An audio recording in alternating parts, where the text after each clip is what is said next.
award-winning digital and video artist, and she's shown with us once before digital prints. This time we are privileged to have one of her actual videos in the stunning setting. Thank you, Michael. I'm an artist and an animator, as Michael said, and I mostly work with computer-based technologies, 3D CG, digital painting, text and writing, and special effects, and also motion capture of performance. This piece is David and Goliath Still Can't Fight. It's a 14-minute long HD animation with a musical score by Kyle Bobby Dunn. By the way, there's headphones here because I've noticed a lot of times people don't see it, it's so dark. A little bit about the process, because I know people are always like, what exactly is this? I started by working with a dancer, so there was actually, the whole piece started with an improvised dance sequence that was motion captured. So the data I had was actually a bunch of dots in XYZ space representing the different joints in the body. So I applied that data to a skeletal structure that's actually driving these characters. These characters are done in I model these characters in my signature digital cubist style, as I call it, which is really about the new schools of figuration in our time, which are based in video games or Hollywood action movies. And my intention, of course, is not to replicate Transformers, but I think that in my work and with my distinct style, I am referencing those schools of figuration. I then animate and build these like elaborate virtual reality type scenes for my characters, which are made up of paint. And the paint here is, some of it is physically based paint that's still, some of it is animated or thrown paint that's physically based. Some of it is digital painting, and some of it is actually particle systems that I set up to simulate paint systems. So there's like many, many layers of paint. And it's kind of like my own world because it has its own sort of rules. That's why sometimes gravity is reversed and you'll see elements that go up instead of fall down. And then when I finish these pieces, when I'm editing and compositing, what happens is that's when I usually do the text. And I take a totally stream of consciousness approach to the text. So I literally do the text as I'm editing. And the way it happens is sometimes, you know, like David's hand will flinch, and I'll call that a flinch in the middle of, don't flinch in the middle of the Mexican standoff. Or sometimes there'll be like a, you know, like all this deep fuchsia paint swirl coming this way and aquamarine blue paint coming this way. And where the two intersect, I'll see this triangle, and suddenly I'll go, this is all about like the intersection of opposites.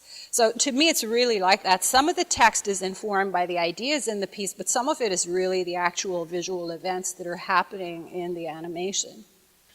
When I originally did the still painting David and Goliath in this church, for me that piece was really all about exploring revolutions as a sort of trajectory of history that we've had with political upheavals and revolutions, the idealized ones such as the French and the American revolutions, both of which, by the way, were quite bloody, and then the revolutions of the 20th century, which in which, you know, David slayed Goliath only to become a far worse giant, such as the Russian Revolution, Cambodia, and also the Islamic Revolution in Iran, my country of origin, which I lived through. And that's probably why I keep coming back to this theme of revolution in my works.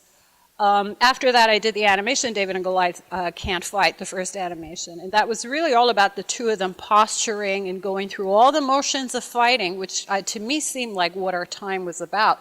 But there was no resolution. Neither slayed the other, nobody won. So it was all about the myth is somehow stuck. With this piece, I really started to revisit the myth as a virus or a meme of civilization, very much using cyber theory and computer theory and systems theory to revisit this. You know, on some levels it's actually really strange, but in the short 2.5 decades that we've had the internet, because of the speed and efficiency and the crowdsourced nature of the content, it's like we have a window into the history of civilization or what may have happened. And so for me, it was really like looking at it as a meme, just like any other kind of a meme that keeps coming up and recurring. And one of the things that I ask in this piece is, are we stuck? Have we subverted this myth, or have we transcended it? You know, at one point in the animation, I bring up this idea that a loop was once a stuck record, something that we called a glitch. And then in our world, we make art out of loops. In fact, this itself is a looped animation, and there's many looped elements in it. And so it's interesting to me that, yes, even if we're stuck, which is how we're making art out of it, it's interesting to me because I can't quite say that's a terrible thing, because my own creative process is there's so much interesting stuff that comes out of loops.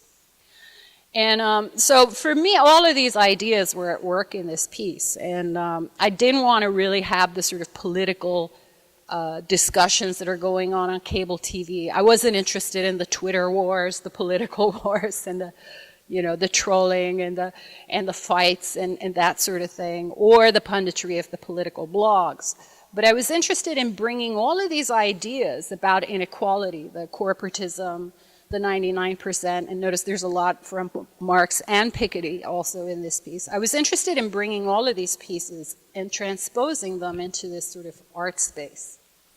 I recently had to do an interview with Articulate Action Art Review magazine, and they asked me if I thought that art had a place in politics, in informing society and leading the people. And I said it's done that historically throughout all ages.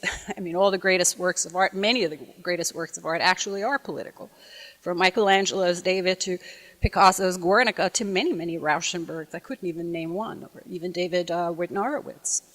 But in our world, increasingly, there's a lot of art that seems neutered and devoid of that type of content, because there's this fear of triggering people and triggering them in the wrong way, and you're bound to offend someone. And so this avoidance of triggering has kind of created a neutered kind of art. And it's difficult to sort of do work that's meaningful and deep and profound and political when you're trying to avoid that. And I think for me, and I was telling the interviewer, I said I decided to do the exact opposite, to just completely open up and go with whatever comes up, and to bring this debate into this artistic space, because to me it's about the greater meta-narrative that's this political dynamic.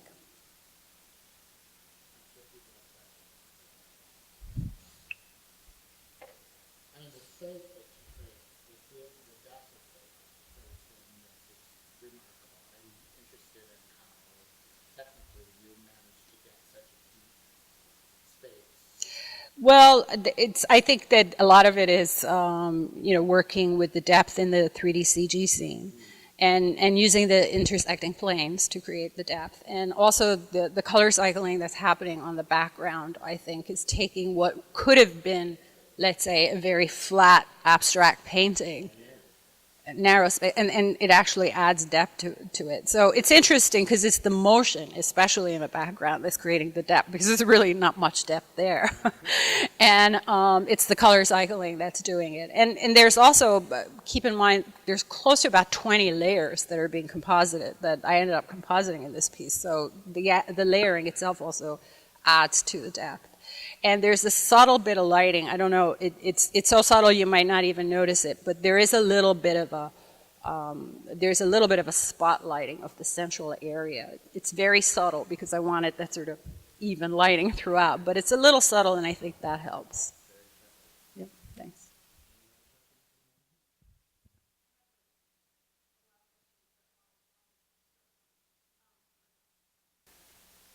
That's actually a really good question.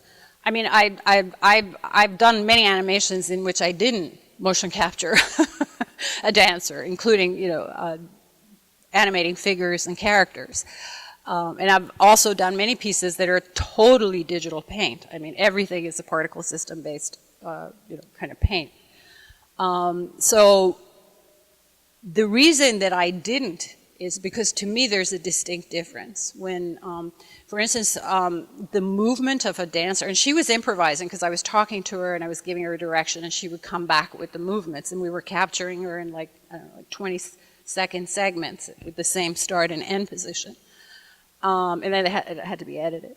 But there's something about the physical signature of a performer that cannot be replicated. And I know this because I work with mocap data and I work with traditional hand animation, like keyframe animation all the time.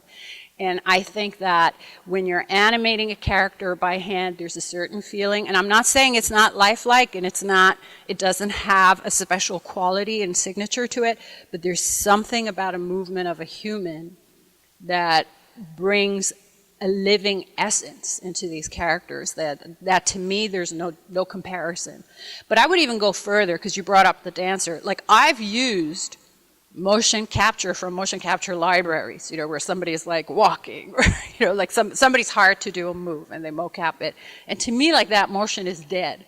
So I would go even further, like working with a dancer who's improvising.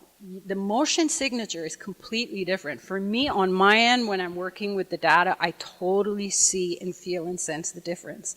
And I think a similar phenomenon happens with paint. There's something organic about the physicality of paint, whether you're physically painting it or physically tossing it in video and recording that and bringing it into the same space. There's something about the physical stuff that I bring into these scenes that to me is pretty magical, because when it's just the digital, there's something missing. And then when I bring in the physical together, it clicks for me. That's when I go, this is it.